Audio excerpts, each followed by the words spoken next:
Zero trust, overhyped or underrated? Overhyped. Why would you want to take that as an overhyped? See, why zero trust is overhyped is AI is changing the world. Still, AI is not coming into practice in the cybersecurity tools. Some tips or something which you experienced in years, which you want to kind of say to the audience. ये डराने का धंधा है.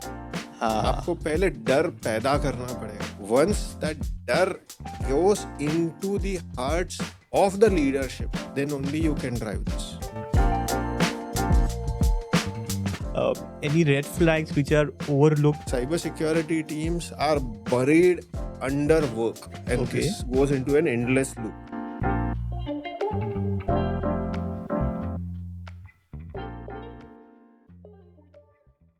Hey, hi, good morning, Jimit, and welcome to our podcast. Glad you could make it to our studios here. Good morning, Rohan. So, before we begin, I just thought to introduce you in a very different way.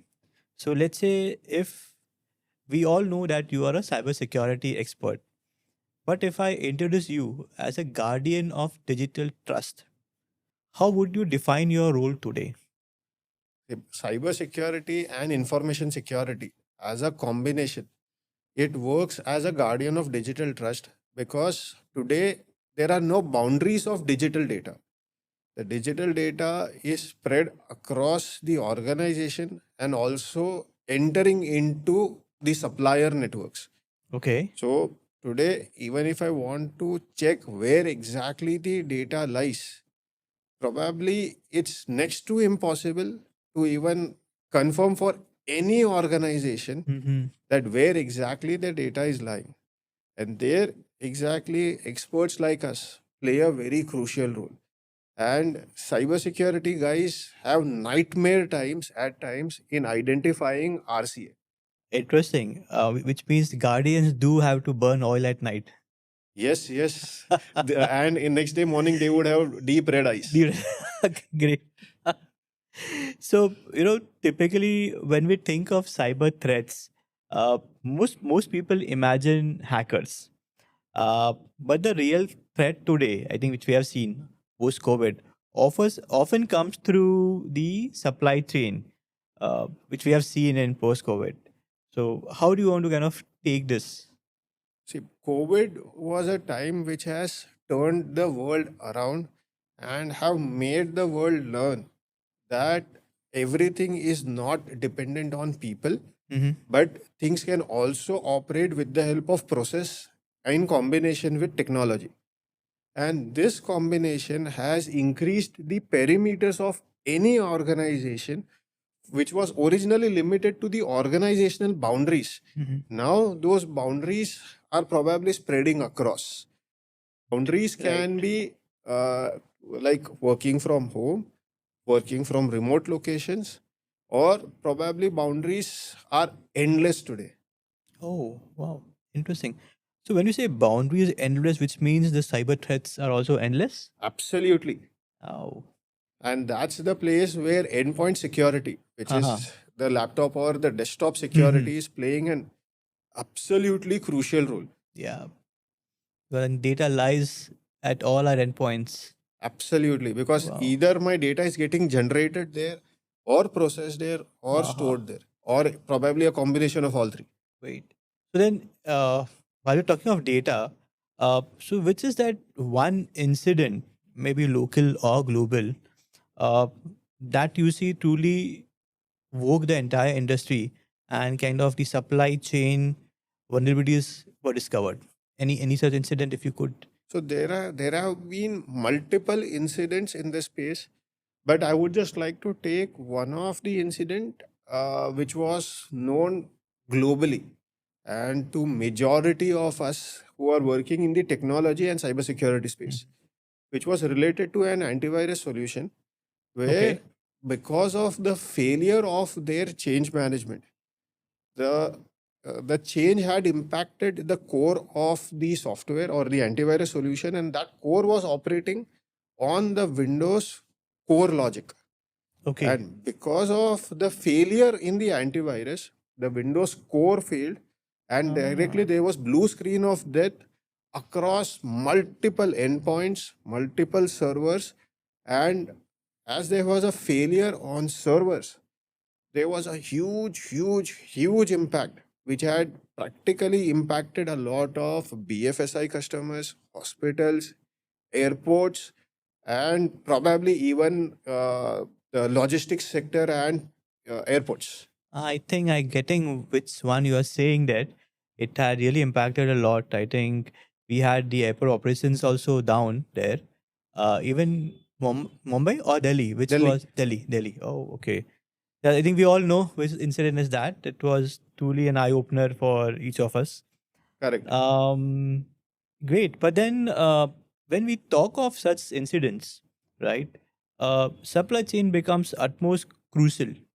So I understand that your journey for so many years has rightly been from IT, then to a network, and then you kind of got that one light where you thought of going for a cybersecurity expert there. Uh, what was that driving force, while you transitioned to cybersecurity? So it was more of an attraction for me, where originally being into data centers, networks, and those kind of activities where I Uh-huh. was majorly focused on with working on firewalls, Hmm. routers, switches, etc., etc. For the first time, I got an entry into SAP basis. Oh, okay. And SAP basis certification for the first time took me into SAP security. Uh-huh. And SAP security was my entry point into the world of cybersecurity. Oh, wow. Wow. And then my doors automatically kept opening and I kept jumping new heights. Interesting. I think that's been your journey there. Interesting to know how SAP basis came out there. Uh, but then you would have realized, right, when you were in cybersecurity that it's not just technology. It's about the people, the process, and majorly partnerships. So, Yes. what, which project or which role were you in when you realized that, you know, because typically in market, when we think of cybersecurity, even as an education, people just keep on learning tools and tools and tools. So I would like to understand from you and for the entire audience to know, how that piece was handled and where was it known by you? So I'm just twisting a bit of this question and Okay. answering it. Okay. So there were two projects or two times in my life in my initial phase Uh-huh. when I came to know about this points. Okay, first time when I was working as a consultant Mm-hmm. with one of the largest consulting firms in India, Okay. where I had supported in SAP configurations for their large scale, massive implementations. Mm-hmm. Okay, and there I understood that security is not only related to technology, but security is driving the entire business, and it has a very close handshake with the business, because one security incident can bring down the entire business practically to zero, or there is a direct impact on the brand. Right. Right. And second instance was when for the first time I became the head of information security. Mm-hmm. And at that time, when I understood the entire architecture of the organization and the kind of journeys that the organization is following. Uh-huh. So, as a part of journeys, the data origination, data storage, processing, and then a lot of things that happens along of that data. So these were two different eye openers for me, and that made me realize that cybersecurity is to do a lot more with business as compared to technology. Technology. And advice to all the cybersecurity practitioners that don't imagine that cybersecurity or information security is only and only related to technology, because finally business is driving the entire organization. Mm-hmm. okay, including salaries that I am getting. Mm-hmm. So they are the ones who are pioneers to whom we have to support, and we have to ensure that business should not stop. Right, right, right. It's a very interesting take. I think uh, what you said, it kind of very much rings a lot of bells in my mind, and also when I discuss with the other cybersecurity leaders and practitioners there. But then, yes, business should not stop. That's one war game which you'll have to kind of do daily basis, right? Interesting. But as we are on this topic, I think one of the interesting thing which I want to understand is the kind of mindset which it takes to lead a cybersecurity practice at a firm, right? Where you have customers trust, which is at the utmost level, and you have compliance, that's everything. What is that which drives that mindset? How do you build that mindset? This building cannot happen instantly. You Okay. need to burn your hands, make your eyes red for a couple of years, Mm-hmm. and spend time with business. Okay. Without these three combinations, this mindset will never develop. Mm-hmm. Second, in order to develop this mindset, you will have to go through hard times. And after going through a lot of hard times, this mindset will automatically get developed.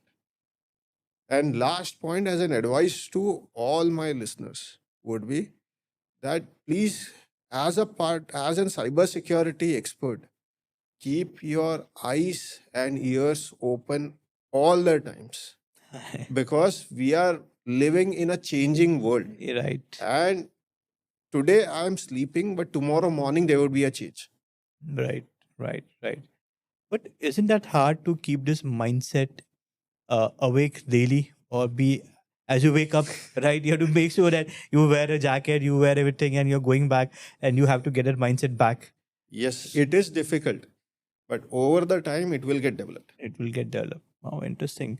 Uh, but then, as we spoke of mindsets, one of the very interesting things which came up in the discussion, right from that attacks, the incidents, and also this mindset, uh, what I see is that it all relates to supply chain. So, to an average listener, what exactly is a supply chain risk in cybersecurity? So, in today's world, especially post COVID, so there is a lot of dependency on vendor, Hmm. because we want to automate a lot of our work that we are doing. Hmm. Second, we want to give a better customer experience. So, keeping these two things in mind, there are a lot of automations that the technology team builds in the backend. Right. And these automations cannot be completely built in house because either of lack of capabilities or shortage of time, Huh. because we want to have a better time to market. Right. So, Right. keeping that approach in mind, we do a lot of integrations. Mm-hmm. So, with these integrations, my supplier network continuously increases because I onboard a lot more suppliers or third party service providers Mm-hmm.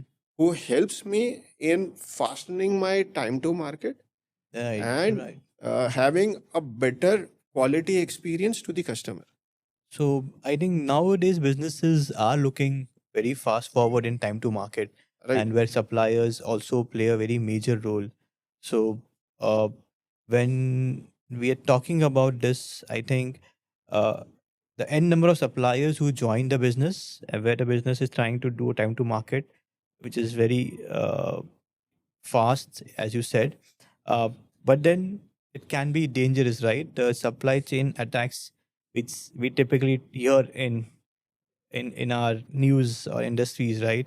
Compared to the direct attacks in supply chain, I think both will be having an impact to this case. As a part of the organization's perimeter, the perimeter originally was confined to the organization's network. Right, right, Now, the organization's perimeter is equal to the existing perimeter plus the supplier's perimeter.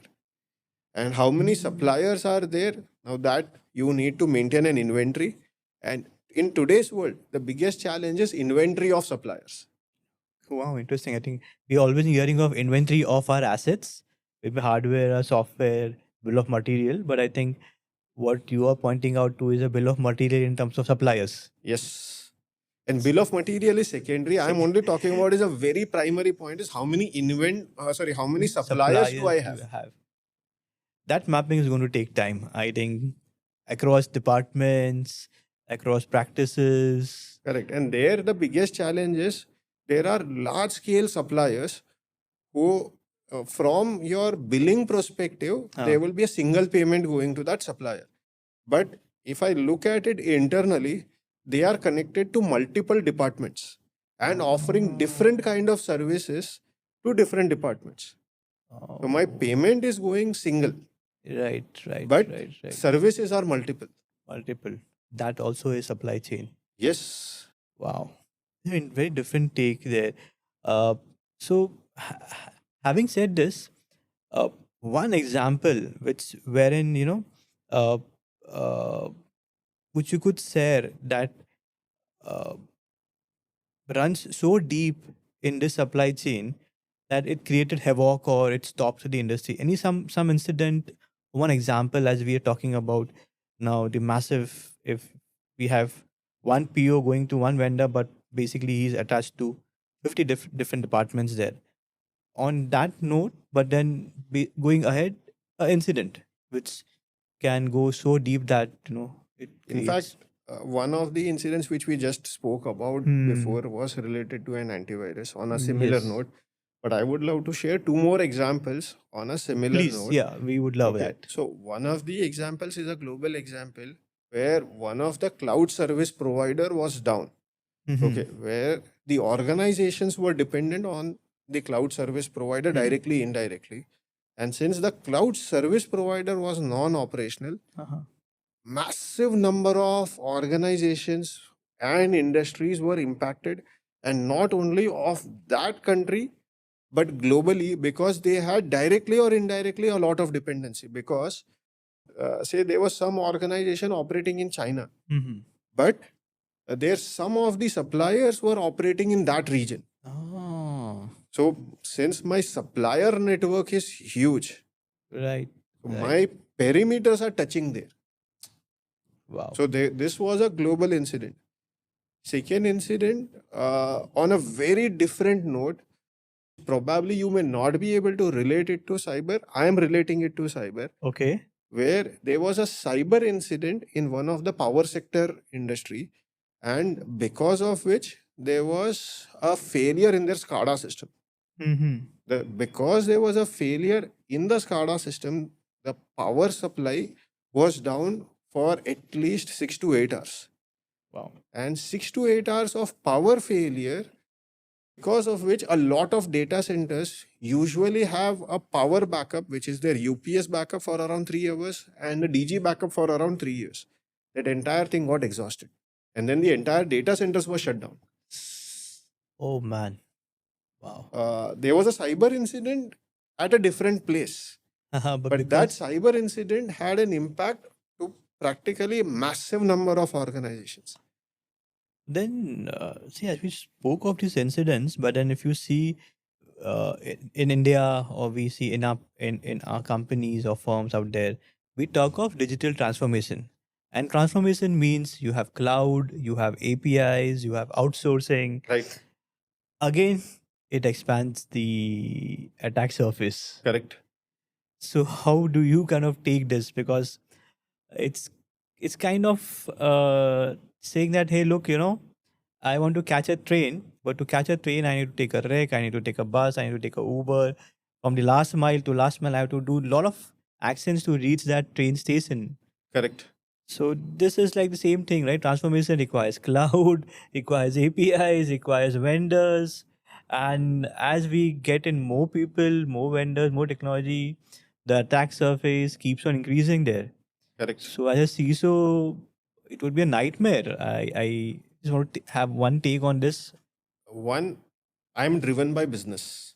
Okay, so Okay. when I say I'm representing the entire cybersecurity community here. Hmm.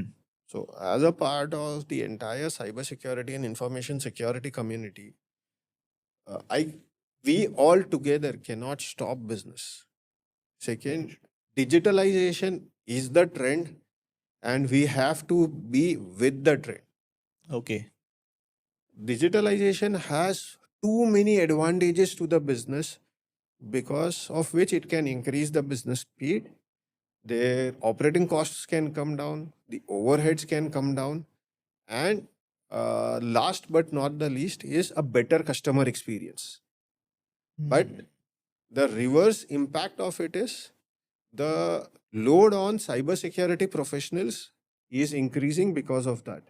What would I'm sorry, I just want to understand when you say load on cybersecurity professionals. So if you could So, kind of elaborate that. yes. So now what I'm doing is, as an organization, Hmm. we are doing a lot of integrations. Okay, Okay. the integrations can be through APIs, it can be through the MPLS connections, Uh-huh. SFTP, or through some other mediums. Right. Okay, and the point which I am saying here is not only restricted to a BFSI organization, but you look at any industry, let it be healthcare, let it be airports, or let it even be power sector or any damn sector. Hmm. Hmm. Like everywhere we have a lot of integrations directly, indirectly, either for real time processing or for batch processing. Huh.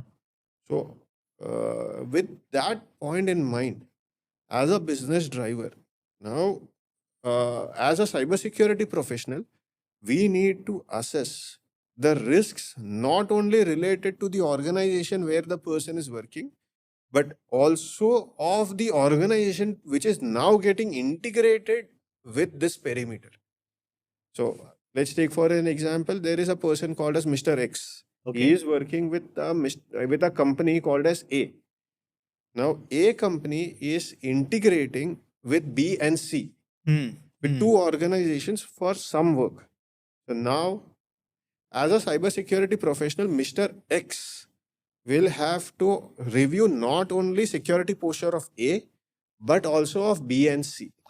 So that's kind of again as the more complexity adds, I think the scope gets increased, and you are saying the security people are experts also needs to kind of go to A and B. Yes. Okay. And here, I'm just jumping onto a different topic, Mhm. which is identifying which is the most crucial service provider to me, which is identifying or giving weightage to vendors. So how would you categorize vendors? You can have some tips out there.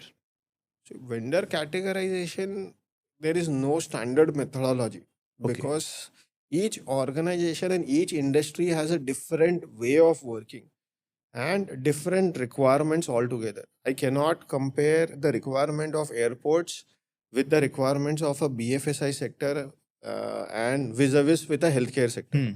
Hmm. All of them have got very different set of requirements.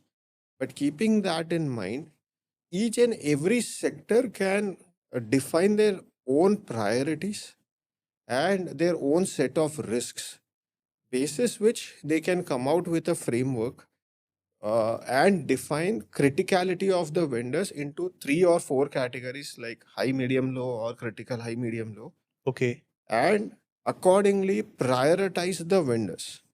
And once you have the vendor priorities Mhm. set, Mhm. then you know which is the vendors on which you need to focus first on. Okay. But till the time you are not clear with the first focus, Mhm. the challenge is you are deep sunk into the well and you don't know where exactly to focus on. And as an individual, you cannot run across so many areas at a given point of time. Mhm. So what would that point be? Let's say if we were able to identify and prioritize some vendors. So what would be that weakest point to start off? I'm just saying Okay. the topmost point to start off. Uh, So there are three, four common requirements Hmm. which definitely all the professionals can focus on. Okay. One is, were there any incidents at the vendor premises? Okay, Okay. which are at least known publicly or through your darknet sources.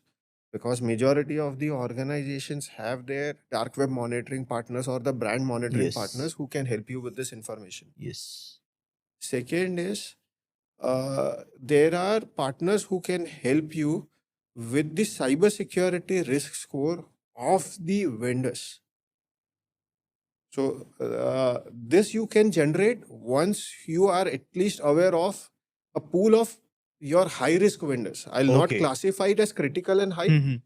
but even if I just try and bifurcate vendors into two categories as high and low, Okay. so you may avoid doing the identification of risk scoring for low vendors, but at least generating the cybersecurity posture score for high risk vendors. Iris Mendes. Okay. So that is a second input. Third is the data journeys. Wherever my customers' PII data or organization's sensitive data is stored, processed, or generated at my vendor's premises. Mm-hmm. So then definitely those This vendors should be. are critical for me. So I'll just take few examples to Please. help it in a better way. So let's take for an example in a healthcare sector where I am doing MRI scans. Huh. Okay. And these MRI softwares are coming from certain OEMs. And OEMs helps you in converting digital images into printable images. Mm-hmm. Now, the data, does the data belong to the healthcare sector? No. The data belongs to the patient. And it is always considered as a personal data to the patient. Right. And this Right. has been clearly called out in a lot of legal laws as well as through regulations also. So, this is one example. Hmm. Second example is when, as and when an employee joins the organization. Mm-hmm. So, at that time, there is a lot of verification related to the employee, which is done by the employer through third parties. Right. So Right. there also the employee data is shared with third parties. Again, so does the data belong to the organization? There is mixed views here, but logically not 100%. Okay. So Wow. there are too many examples in this area, but finally, in a nutshell, to simplify, this is a requirement of today which Hmm. needs to be done, and there is no choice. The only thing is, how do you assess the risk? Risks. Wow. So as we are talking about risks, right? We talk of vendors. So there are different types of vendors that pose different types of risks.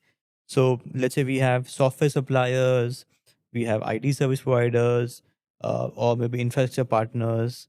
Uh, in your experience, who would be the highest risk vendor here? Okay.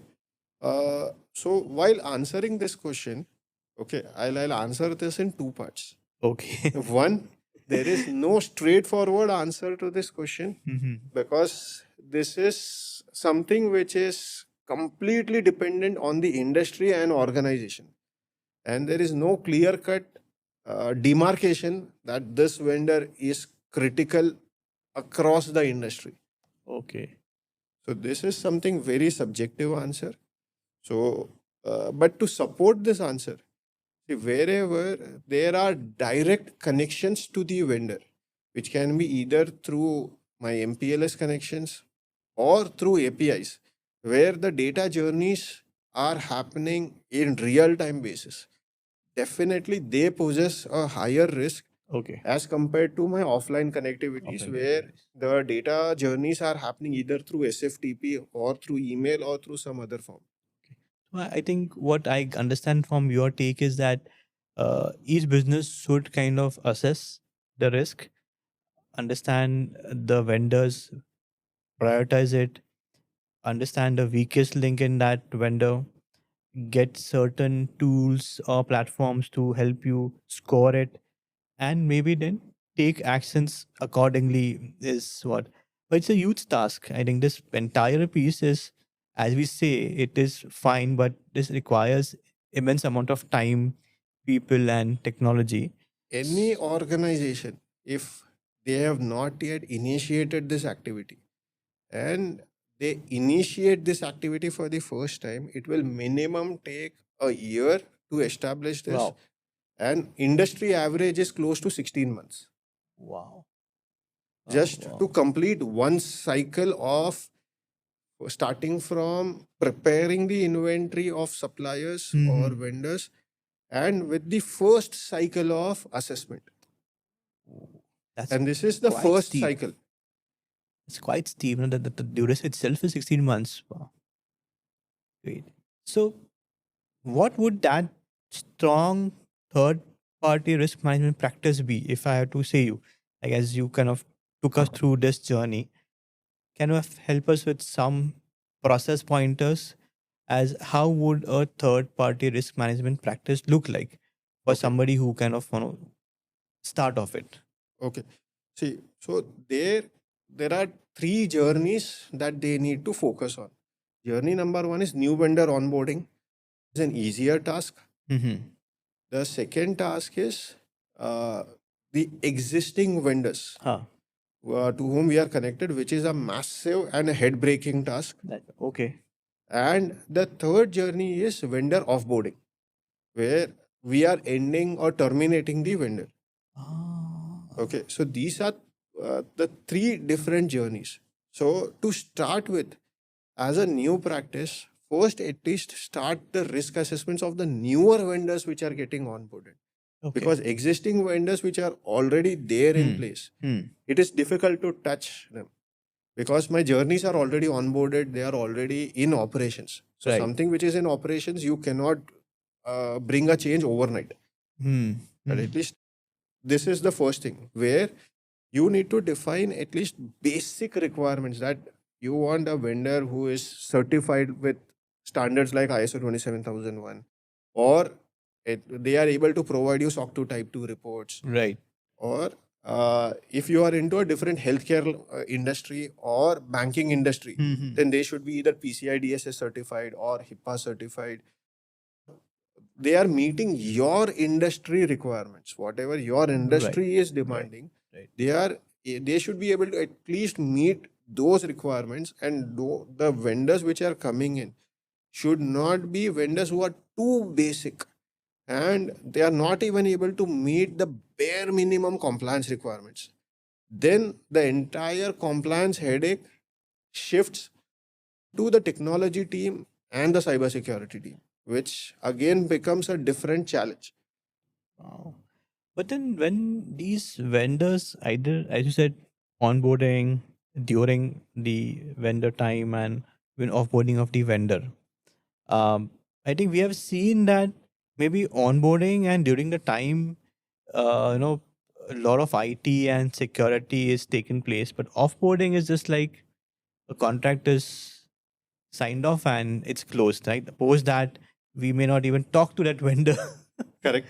So in that sense, uh, can be a small rift between due to for many other complexities between the vendor and the organization, but that balance to be brought in so Right. that you are able to uh, uh, give that true value of the objective of vendor risk Correct. management. So I'll just make your question more simple. What is the risk when the you are cutting down that supplier, Let's say yes. or you Yeah. are closing the contract with the vendor? Okay. And for that, I'll just take a very simple example.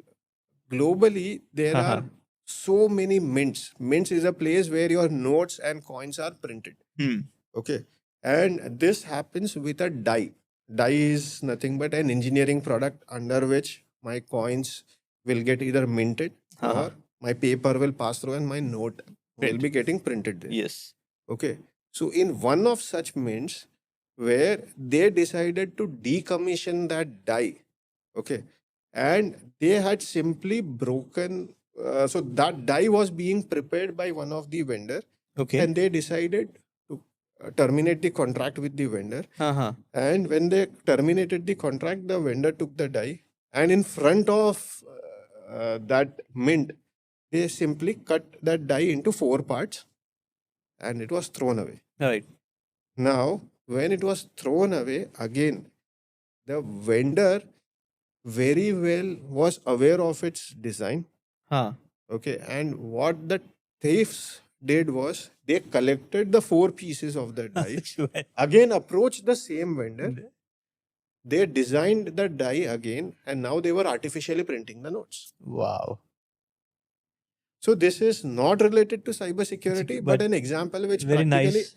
everyone can relate. Yes, And yes, this yes. actual may has happened globally in one of the mints. This is a real thing that has happened.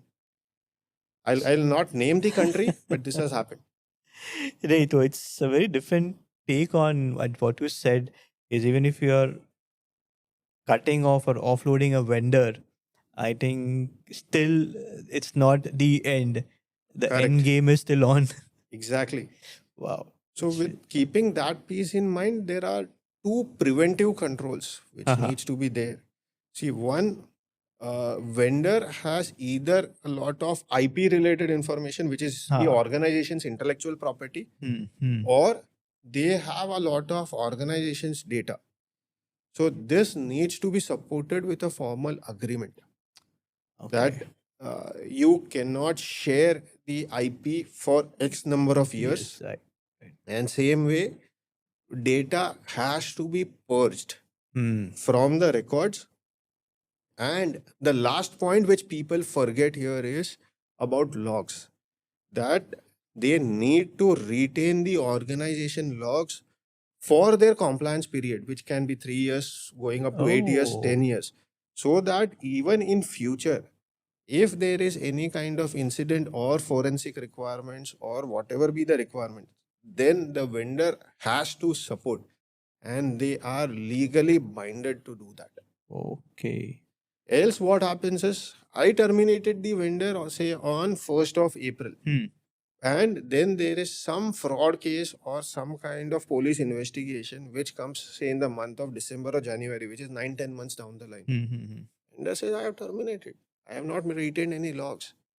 Finally, as an organization, they have to support these kind of investigations. They cannot raise the hands because finally they are accountable. Right. So, interestingly, you talked about onboarding the vendor during the vendor period and even offboarding the vendor. A very simplistic playbook is what you kind of put across to the audience there. Uh, so there are 2 points to this. One is how do you continuously monitor, right? This all in a piece of a playbook. And second, what about the existing vendors? So if you could take that. So both these things are goes hand in hand.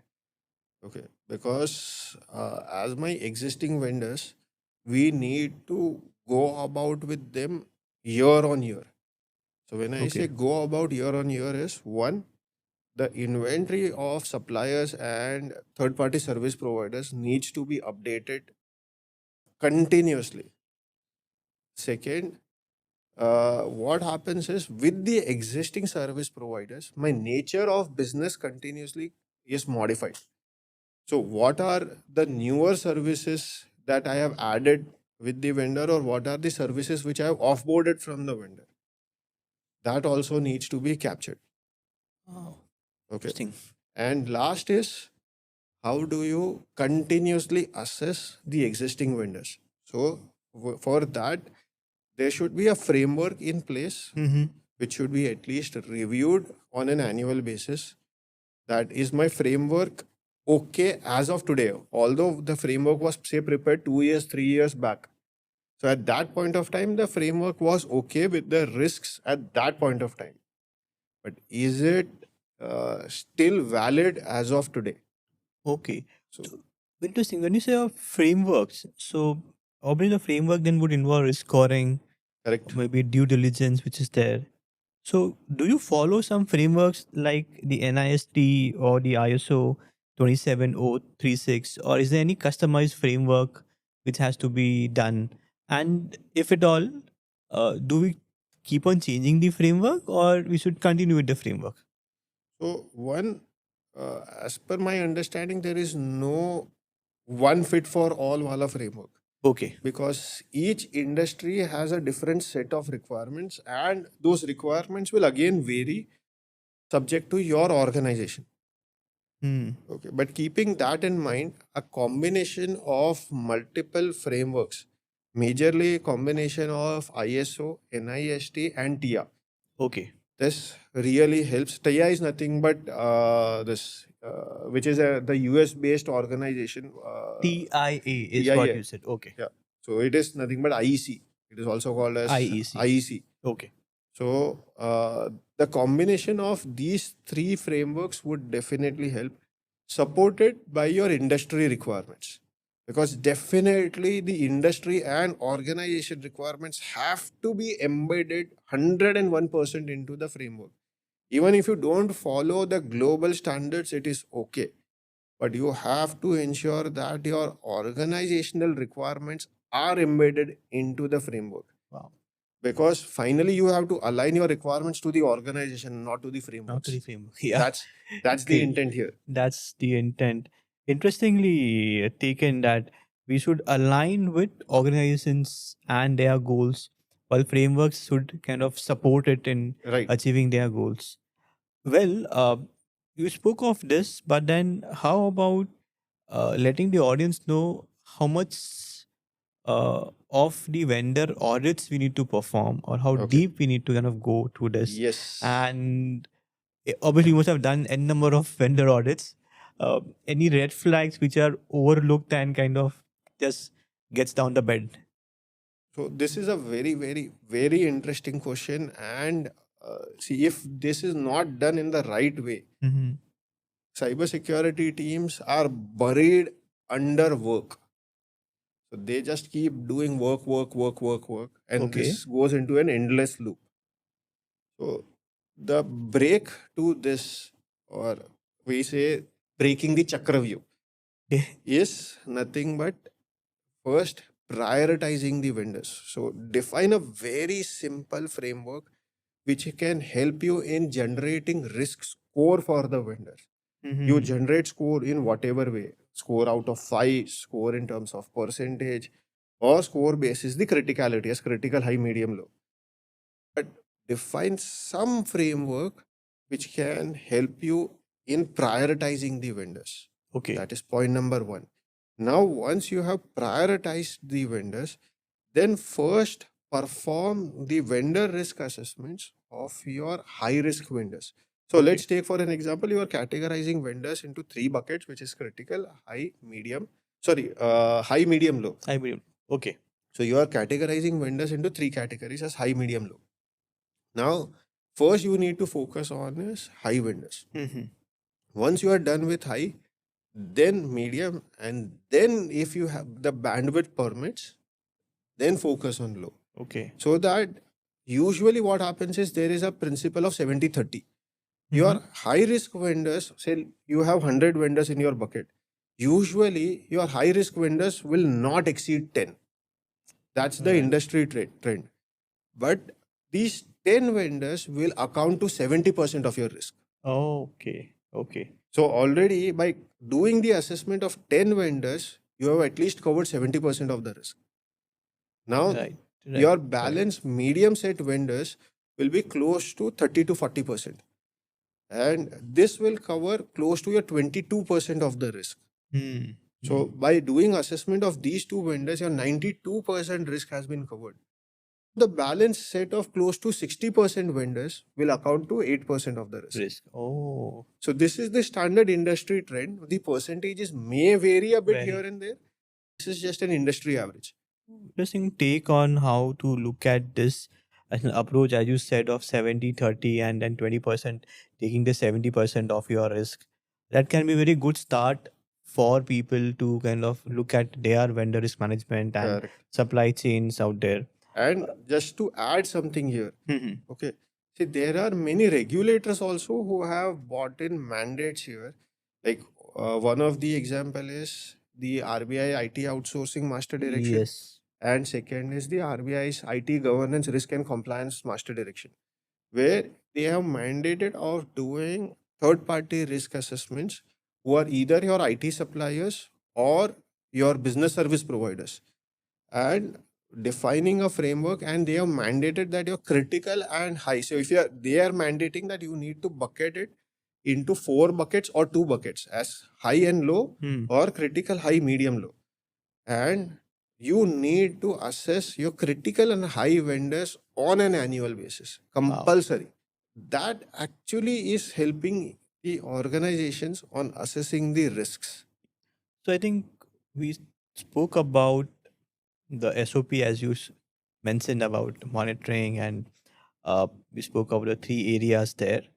Uh, what I want to understand is where in all this employee awareness plays the role, because as you deal with suppliers, you deal with vendors, awareness has to be very crucial point there.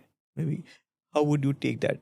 Okay, so see, the third party risk assessment, more than employee awareness, Hmm. is driven through mandates. Okay, Okay. because no one wants to do a third party risk assessment because Hmm. they always feel that this is a showstopper to their activity, Hmm. directly, indirectly. So finally, this is a top-down driven approach which works much better as compared to creating an awareness. Okay. Okay, so no doubt, creating awareness will definitely help, but will not give you a push. If you Ah. want to drive it well, it needs to be a top-down driven approach where you need to have a good amount of support from the management. Now, from now answering your question, sorry, I Yeah, please, digressed a please, bit, please. Yes. but see, from an awareness perspective, you need to drive or create awareness to the leadership first, Hmm. that how my supplier risk can impact the organization. Right. And once they are aware of the risk, that will definitely help the cybersecurity and information security professionals in driving this entire activity. Wow.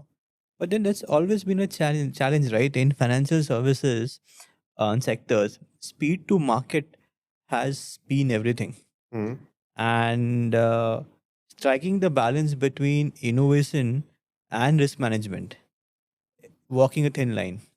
As a CISO, what you know, this has been a challenge which you'll be facing daily. How do you kind of drive this? In case of BFSI, the challenge is much lesser because Okay. there are regulatory mandates of doing Hmm. these kind of Hmm. assessments, and that actually helps CISOs doing this activity in much better Better. shape and form. But if you look at other sectors where there are no regulatory Hmm. mandates, there usually this activity is always seen as a showstopper. Uh, So there actually this is a much bigger challenge. but then would you often be facing pushbacks from management? Even if you have a regulatory mandate saying these are the guidelines, but management can kind of come back and say, yes, these are guidelines. It's not a prescription which has been given to you to do this. Uh, how does that work?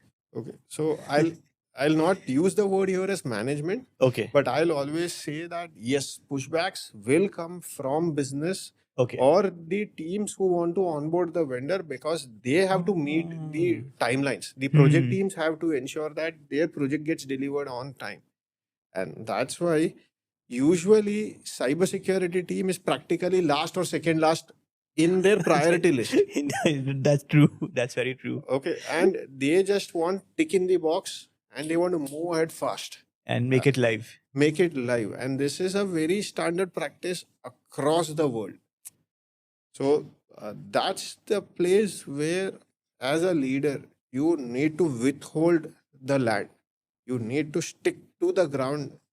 This I am going to do. But being a leader, I think as you be a leader, right?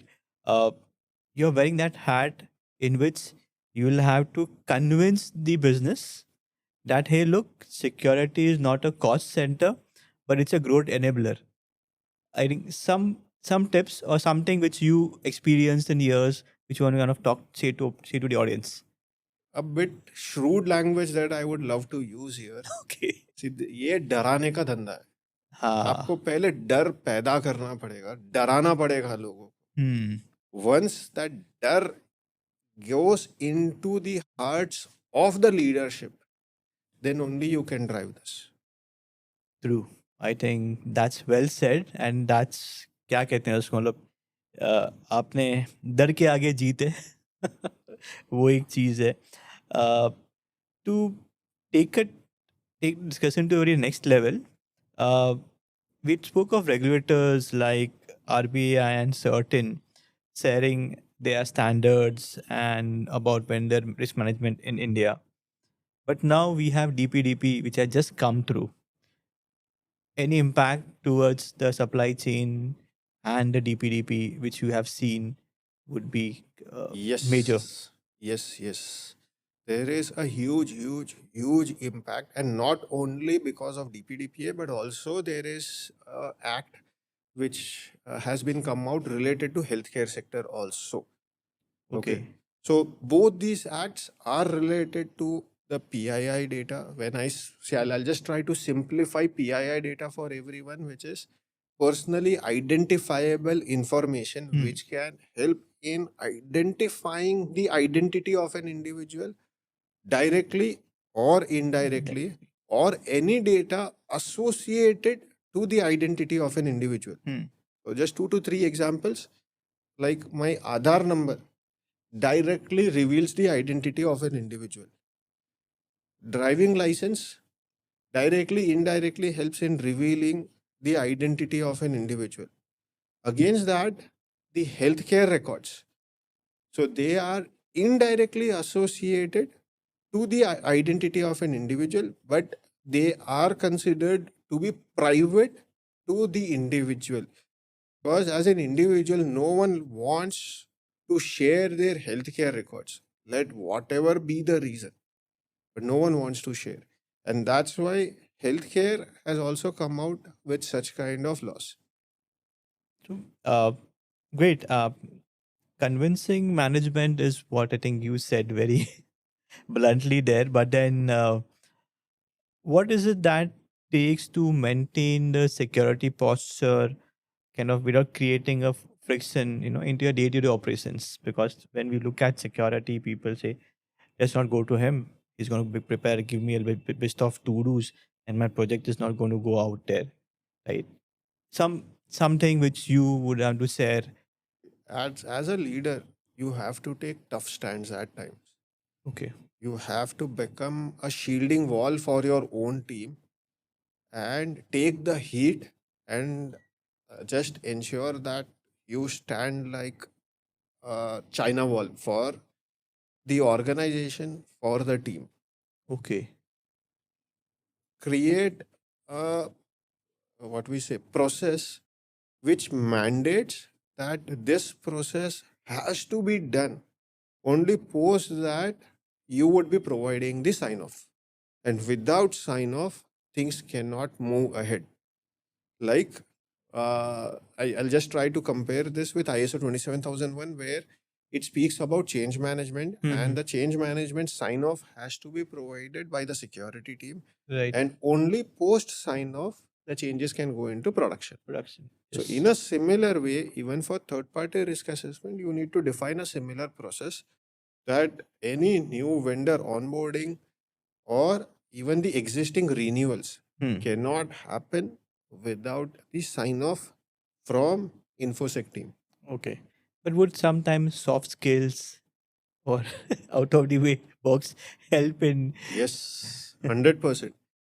And the soft skills is nothing else but to gel with business. deal with business? So, because many times there is a notion that cybersecurity is equivalent to technology, and they are always looked as technical people. Right. But Very true. Very my true. take here is cybersecurity or information security is not equivalent to technology, but cybersecurity is a function which cuts across all verticals of an organization and works as a common layer of security anywhere and everywhere in the organization.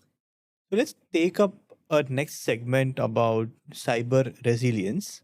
And right, today we are living in the era of AI.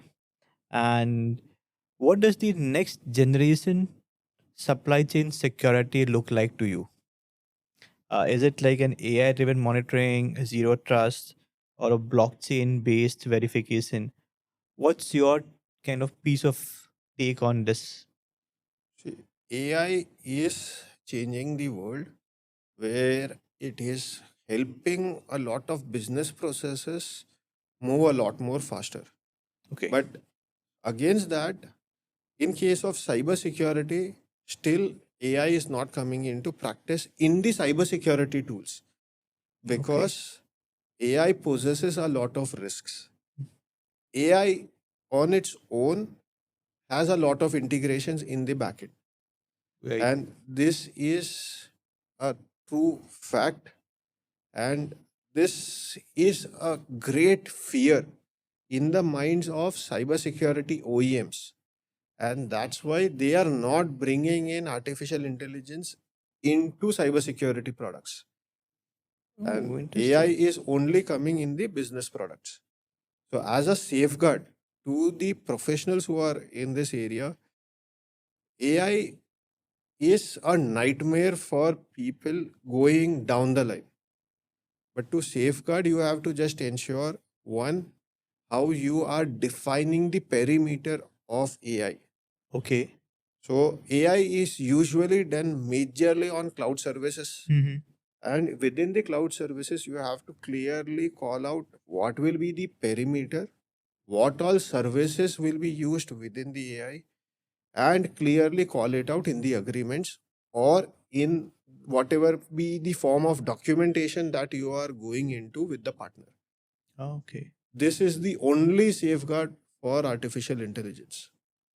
Interesting, because I think the more and more AI tools are being introduced, they themselves would obviously increase the risk in supply chain, right?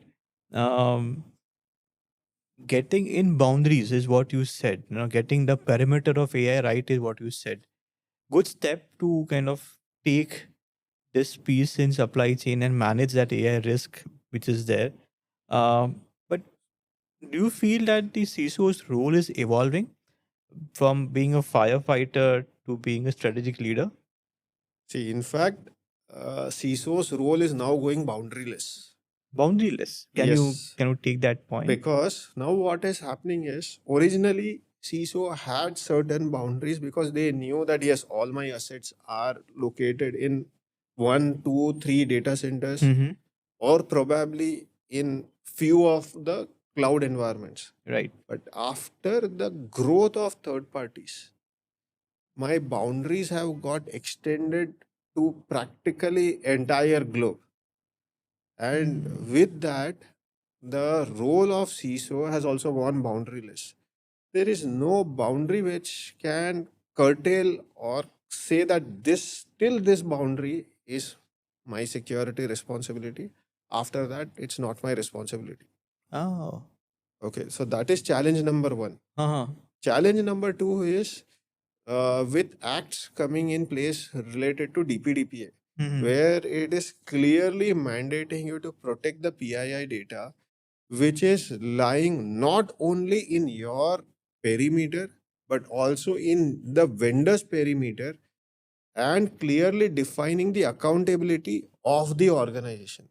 So, although the data is lying in vendor premises, but the data accountability is of the organization. Mm. So, when it comes to the organization's accountability, directly and indirectly, CISO also comes in the boundary of liability. Wow. A very interesting piece which you said. CISOs are not just firefighting. That's kind of the old days which we are having.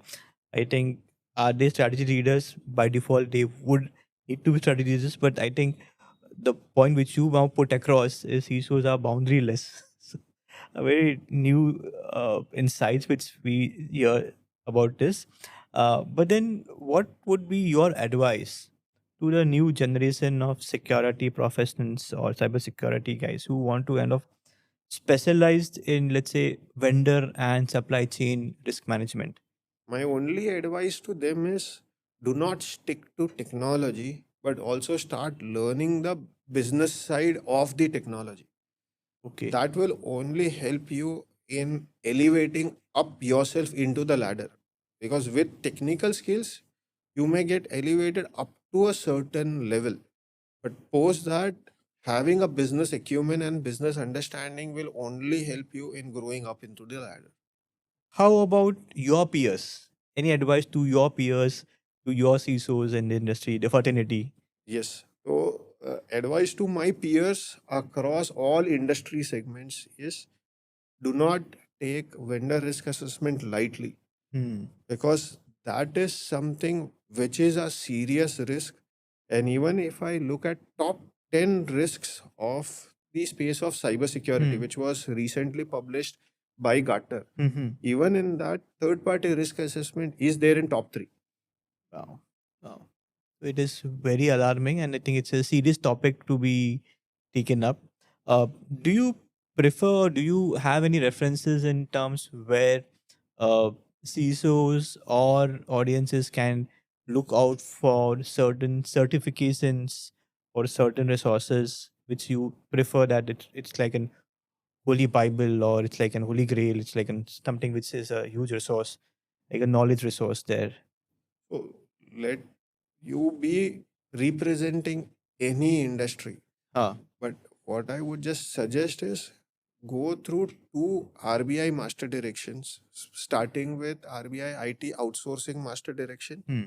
supported by IT governance risk and compliance master direction, which is the second one in priority. Hmm. See, these two master directions are so well written and very well understandable, which will actually help any organization. Although you're not into BFSI, even in that case, this will actually help you in defining some frameworks, some processes, Okay. and help you as a guideline.